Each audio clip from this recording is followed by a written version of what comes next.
Olá, coleguinha. Eu sou o Júlio, professor de Física.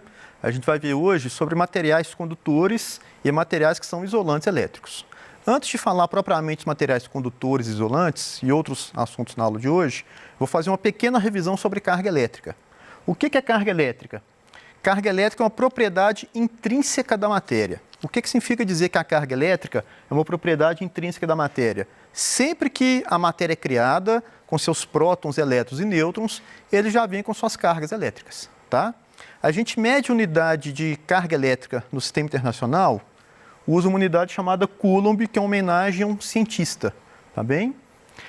Como eu tenho certeza que você já sabe disso, dentro dos átomos nós temos prótons, elétrons e nêutrons. Os prótons possuem carga positiva, os elétrons possuem carga negativa e os nêutrons possuem carga elétrica nula, tá?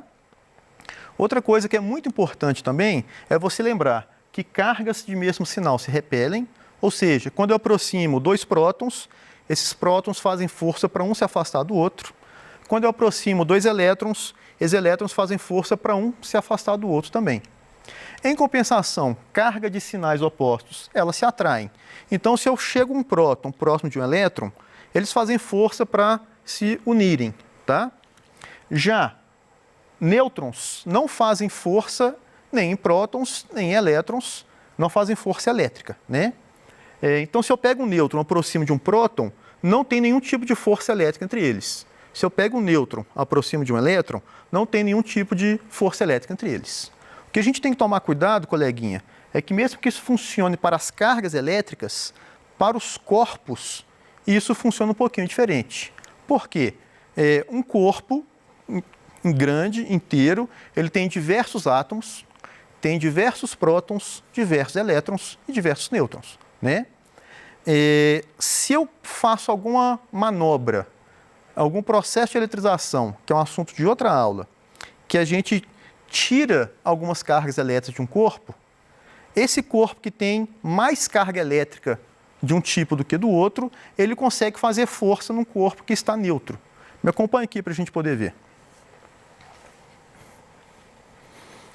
Então, coleguinha, tem uma régua, tá bom? Eu tenho papel picado aqui em cima da mesa. Se eu pego essa régua, eu aproximo do papel picado, não tem nenhum tipo de força entre eles. Agora, com a ajuda de um outro papel, eu vou retirando elétrons aqui dessa régua, por exemplo, tá? Se eu vou retirando elétrons que têm carga negativa, então essa régua vai ficar com excesso de cargas positivas.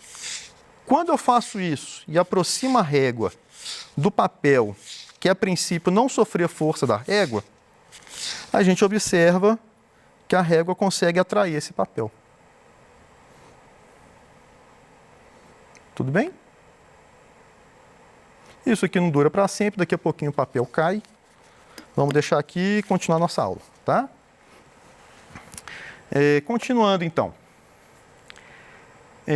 Isso aqui eu já havia falado, essa questão que os corpos possuem inúmeras cargas positivas e negativas e neutras, tá?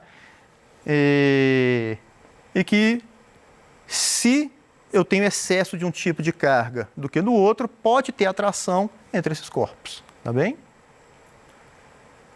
Condutores elétricos. O que são os materiais condutores elétricos? São aqueles que possuem algum tipo de carga elétrica que consegue se movimentar dentro desse condutor sem dificuldade, tá bom?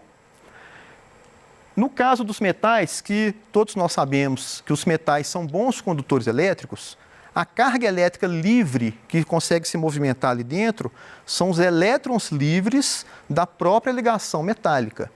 Qualquer que seja o metal, uma característica dos metais, quando eles se formam, se cristalizam lá, aquela rede de átomos metálicos, nós temos elétrons livres que tem grande facilidade para a gente poder pegar ele de um lugar e movimentar para outro local qualquer desse metal, tá bom? Uma curiosidade que nem todo mundo sabe, é que a água pura, sem misturar com nada, essa água ela não é condutora elétrica, tá bom? Por quê? A água pura, ela não tem carga elétrica livre. Em compensação, se você for pegar a água da torneira da sua casa, que provavelmente ela é tratada pela agência de saneamento, essa água da torneira, ela tem diversas substâncias dissolvidas nela. Essas substâncias dissolvidas na água tornam ela condutora elétrica. Então, vamos dizer assim, é possível você tomar choque pela água que sai da torneira de sua casa, pela água que sai do chuveiro de sua casa, tá bem? Se eu pego um pouquinho de sal e eu jogo na água pura, esse sal torna a água pura condutora elétrica. Por que que essa pitadinha de sal consegue transformar a água pura em condutor elétrico? Muito provavelmente você já sabe que o sal de cozinha ou cloreto de sódio, a fórmula química dele é NaCl, Na de sódio, Cl de cloro. Quando eu pego o sal, eu jogo ele na água, ele dissolve, eu estou separando os átomos de sódio e de cloro. Esses átomos, eles se dissociam ali na forma de íons. O sódio fica positivo, porque ele perdeu elétron, o cloro fica negativo, porque ele ganhou elétron. Com isso, a gente tem cargas elétricas que conseguem se movimentar ali dentro da água sem dificuldade. Ou seja, as cargas livres para transformar alguma substância, algum corpo em condutor, não são necessariamente elétrons. No caso da água com sal, são íons positivos e negativos. Tudo bem? Isolantes elétricos. Os isolantes elétricos, o que diferencia do condutor é que ele não possui carga elétrica que fica se movimentando livremente. Isso quer dizer que todas as cargas estão presas ali, entre aspas. Por que presas, entre aspas? Você tem os elétrons nos átomos que estão se movimentando ao redor do átomo, você tem os prótons no núcleo que estão se movimentando lá junto com o núcleo, só que fora dali, fora das moléculas que compõem aquele corpo, as cargas não conseguem se movimentar. Tá bem? Exemplos de isolantes que eu tenho certeza que você consegue identificar facilmente são madeira, isopor, plástico, borracha, água pura e o ar. O ar.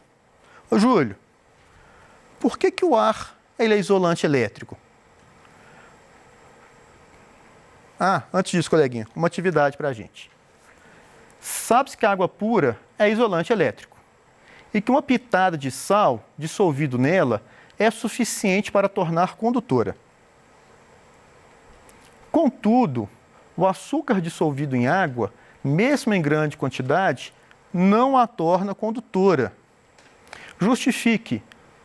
Coleguinha, qual que é a diferença principal entre o sal e o açúcar em termos de deixar a água condutora ou isolante elétrica? Tá? Como a gente viu, o sal, quando a gente dissolve, ele quebra em íons. O açúcar, quando a gente dissolve, ele não se quebra em íons. Quando você joga um grãozinho de açúcar num copo com água, por exemplo, e aquele grãozinho de açúcar se dissolve, você vai ter a molécula inteira de açúcar nadando pelo copo com água. Se eu tenho a molécula inteira nadando pelo copo com água, a gente não tem carga elétrica livre e o açúcar, portanto, não torna a água pura condutora elétrica, ela se mantém isolante elétrica. Tá bem? Agora sim, o ar. Eu falei que o ar é isolante elétrico. Muita gente fala, ô Júlio, mas se o ar é isolante elétrico, como é que no fogão lá da minha casa eu vejo a eletricidade passando na trempe para poder acender o fogo? Se a eletricidade está passando ali pelo ar, o ar tem que ser condutor elétrico. Outra coisa, Júlio, nós temos raios. O que são raios? Descargas elétricas que passam pelo ar. Essa descarga elétrica passando pelo ar quer dizer que tem que ter alguém que permite a passagem dessa carga elétrica. Se eu tenho uma tempestade com muitos raios, tem muitos caminhos para a carga elétrica poder passar. Isso significa que para isso aqui acontecer, o ar tem que ser condutor elétrico, tá?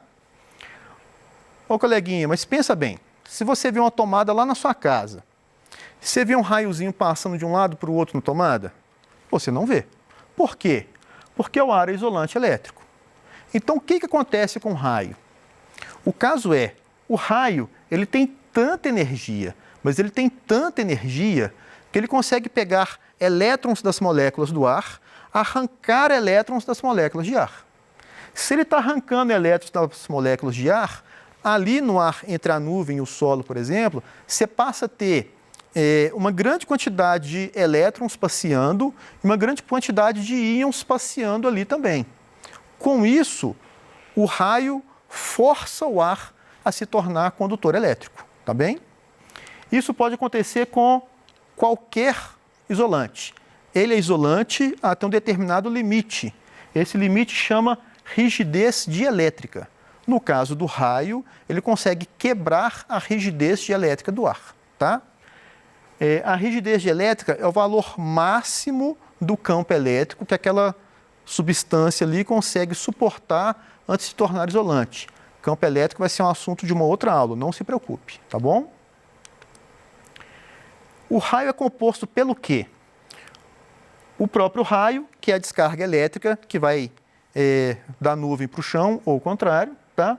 O relâmpago, que é a luz emitida. Então, o que a gente vê é o relâmpago, tá? Mesmo aquele traço mais forte do raio, que a gente vê, vamos dizer assim, cortando o ar, o que a gente está vendo é a luz emitida por ele, que a gente chama de relâmpago.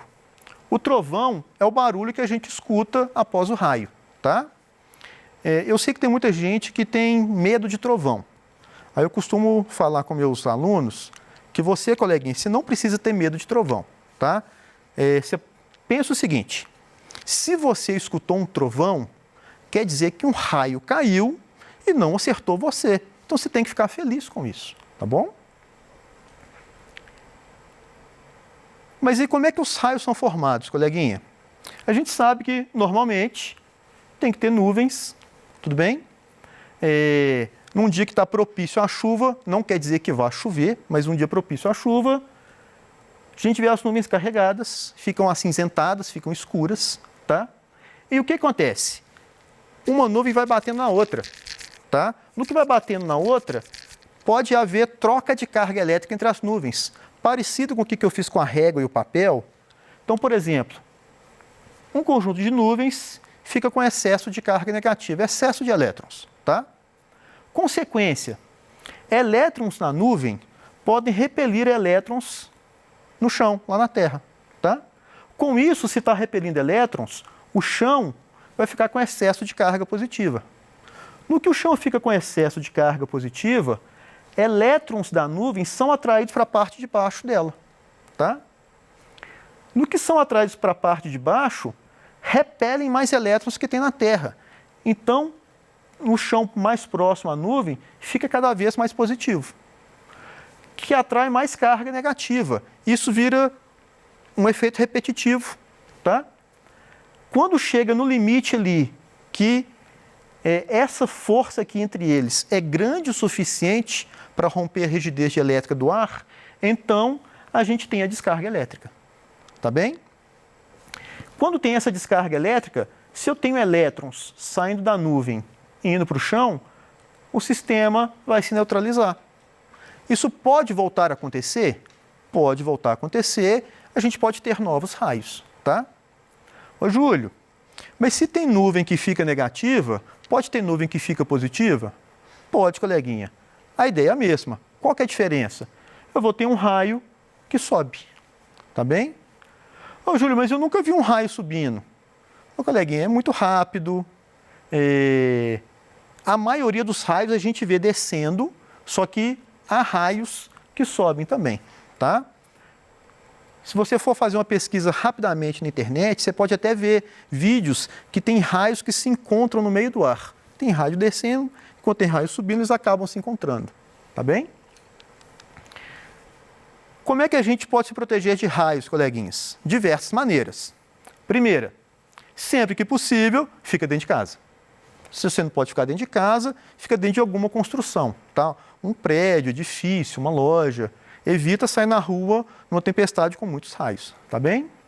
Segundo, evite locais com muito espaço aberto. Tipo, você está no meio de um campo de futebol que não tem nada perto. Evita local desse tipo. Se está numa estrada comprida, que não tem nada perto dessa estrada, evite local desse tipo, tá bem? Terceira forma, não fique perto de árvores, tá bom? Quarta, elimine possíveis pontas. Por que isso, Júlio? Tem uma coisa que chama o poder das pontas, tá? Se eu tenho uma certa distribuição de carga elétrica num corpo, nas pontas, tipo o dedo, pode ser uma ponta, tá? A gente tem maior concentração de carga elétrica. Então, repara só. Imagina que eu tenho uma bolinha, uma bola de massinha, por exemplo, massa de modelar. Tem carga elétrica espalhada por ela, ok? Se eu pego essa bolinha de massa de modelar, eu começo a puxá-la para baixo, eu vou moldá-la aqui para baixo, a carga vai acompanhando. Tudo bem? Bem distribuída. Só que se você for reparar, coleguinha, nesse detalhe aqui na ponta, acaba tendo mais carga elétrica do que no resto desse corpo. Se tem mais carga elétrica do que no resto desse corpo, aqui tem maior força para poder atrair raios. Tá bem? Ou seja, talvez você já tenha escutado algum caso, numa fazenda, com criação de gado, vaquinhas estão pastando lá, aí começa a chover. Por instinto, as vaquinhas tendem a ir para debaixo da maior árvore próxima. Por quê? Porque embaixo da maior árvore próxima vai ficar caindo menos gotas nas vaquinhas, elas vão se proteger da chuva e com o espírito de coletividade delas vão todas, o máximo possível, para debaixo daquela árvore. Qual que é o problema? Como a gente viu que pontas atraem raios e cada galho da árvore é uma ponta, então numa árvore tem muita coisa que consegue atrair raios. Se cai um raio na árvore, tchau vaquinhas, tá? Por que você tem que evitar um local aberto, coleguinha? Pensa bem, se é um local muito aberto, você está em pé, você é uma ponta. Se você é uma ponta, você pode atrair raios. Então, evite locais abertos, coleguinha. Outro cuidado que a gente tem que ter, coleguinha, tem um local aberto, duas pessoas, uma está parada, outra está caminhando ou está correndo. Cai um raio entre elas, tudo bem? A energia desse raio, a eletricidade desse raio, quando cai ali, ela se espalha para todos os lados no solo, tá bom? Tem que pensar que essa energia se espalha na forma de bolha. Então, o que acontece? Parte dessa energia vem pela superfície. Se eu estou parado, cai um raio aqui próximo e ele vem passando pelo chão, ele pode subir por uma perna minha, descer pela outra e continuar se espalhando. Com isso eu posso machucar, eu posso me ferir muito, tá? O que você tem que fazer? Por exemplo, mantenha os pés juntos. Isso também vale pelo seguinte, algum fio de alta tensão caiu na rua, se você está ali próximo, funciona parecido com isso, coleguinha. Então, se você dá um passo longo, a energia vai passar pela sua perna, você pode acabar se machucando. O que você pode fazer? Pés juntos, passos curtinhos. Como se tivesse uma corda prendendo a sua perna, você vai fazer passos bem curtos. Tudo bem? Continuando. Outra forma de se proteger de raios durante uma tempestade. Fique dentro de veículos fechados. Já sei, Júlio. É porque o pneu é de borracha. Não, coleguinha. Tem uma coisa que chama blindagem eletrostática. Vamos voltar lá no início da aula de hoje. Elétron não repele elétron? Carga negativa não repele carga negativa? Então, se eu tenho um carro que é feito de metal, que tem elétrons livres que podem se movimentar à vontade, quando chega um raio cheio de elétron ali, o que vai acontecer? Esses elétrons vão se repelir para a parte de fora do carro, tá? Então, por que ficar dentro de um carro é muito seguro numa tempestade com raios? Não é porque o pneu é de borracha, é porque a carcaça do carro é metálica, que é um condutor elétrico. Então, condutor elétrico te protege. Eu posso ficar dentro de um carro, eu posso ficar dentro de um ônibus, posso ficar dentro de um avião, sem problema algum. Tudo bem? Coleguinha, Por hoje é só. Espero que você tenha gostado da aula. Muito obrigado pela atenção e bons estudos!